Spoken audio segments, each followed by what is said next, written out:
hi ha una negentropia, que és aquestes iniciatives que la gente non è che non è cosciente, la società civile esiste, è latente, il problema è che il principio di realtà di Freud è molto duro, tu vai a l'escola, torni, pugis, pujar, baixar, català...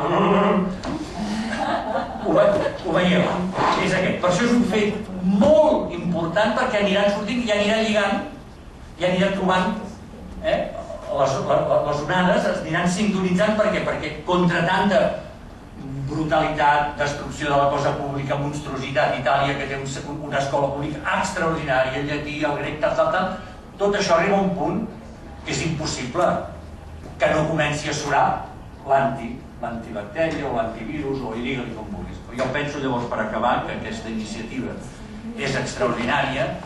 Si són 500 i venen de Tànger, truquen als amics egipcis i pensen en el K, que era el doble, per tant 500 més el K el doble ja són 1.000, per tant si no arribeu a 1.000, 500 més el K, Nut, la S del cel, és a dir, hi ha moltes hipòtesis per poder fer alguna cosa imaginativa, divertida i sobretot, com heu dit abans, que és la cosa interessant i que li diria a l'Umberto Eco, a línia des del Jacobson, la visió que tens tu des de dins, però també els de fora, i tots som intentem ser persones, i per això penso que és una cosa personal, original, interessant, i és un vaixell que esperem que no passi res, però segur que no, que estarà protegit.